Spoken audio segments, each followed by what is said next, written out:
This is Lesson 5, Part 8, Compassion Fatigue. Compassion fatigue occurs when we basically forget to take care of ourselves. As veterinary professionals, we have responsibility to the medical aspects of our job, to the animal safety aspects of our job, and also to the pet owner support aspects of our job. Sometimes we get so caught up in caring for the medical practices, caring for animal safety, and caring for our pet owners that we kind of forget to take care of ourselves.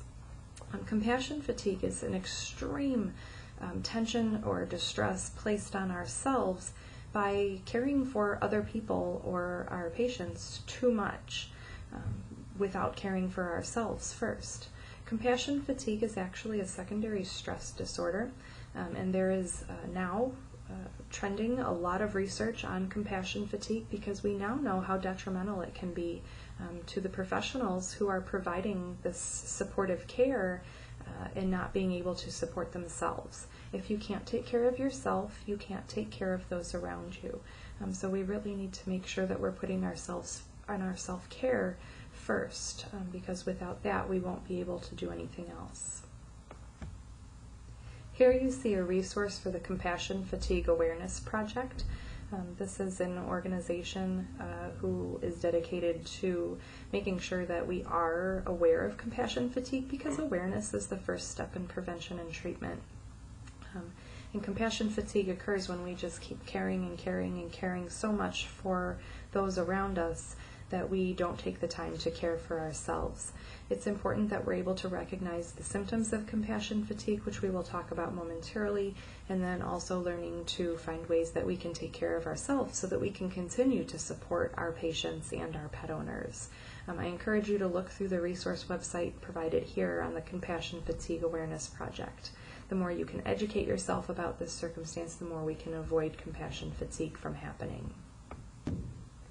When working in a veterinary hospital, one of the things that I have kind of learned throughout the years is that when somebody else's problem becomes my problem, it's not a problem that I can fix. So I need to maintain a level of positive detachment where I can care about a problem, I can support someone through a problem, but I can't fix a problem for somebody else. I can't be working harder towards a resolution than the person who is actually experiencing the problem. When this happens, I become caught up in this vicious cycle of trying to find resolution for things that I'm not going to be able to find resolution for. Working in an emotionally supportive environment is hugely important for avoiding the effects of compassion fatigue. I tell students that if they get into the veterinary field and you're working in your first vet hospital that you've ever been in, if you're finding that you are always stressed, you're irritable, you're coming home tired, you don't look forward to going to work the next morning, when you get there you're feeling really burned out and like this is really not something you want to do, one of the things that I ask students to consider is the environment that they're working in. When we work with people, there's all sorts of different personalities involved, and there are going to be personality conflicts pretty much anywhere we go. But what we really need to find is an environment where we are working with like-minded people, people who have similar personalities to us, people who share the same interests as us, people who are enthusiastic about their job.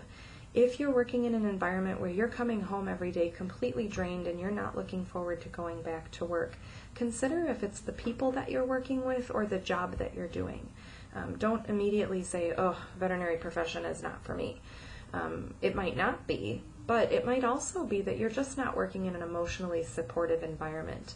So you might want to start putting out resumes and looking for other options where you might move into an area or a hospital that is more supportive of your personal needs. So that might be one of the ways that we can avoid compassion fatigue.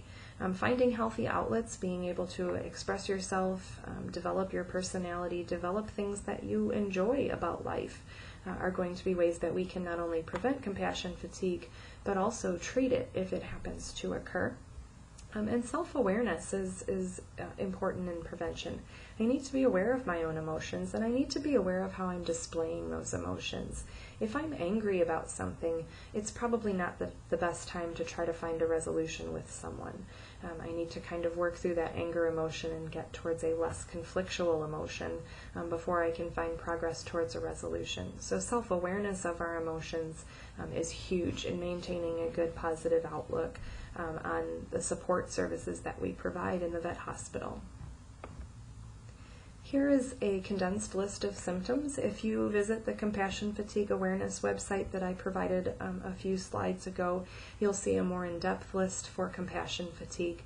But when we start noticing these symptoms, whether it be in ourselves or in a coworker, it might be time to start seeking outside resources and start establishing better levels of self-care.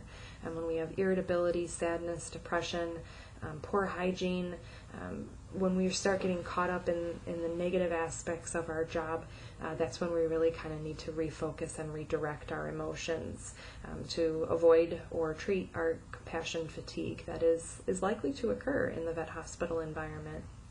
I encourage you to review this list of symptoms and again, visit the Compassion Fatigue Awareness Project because again, self-awareness is going to be one of the #1 ways that we can manage compassion fatigue.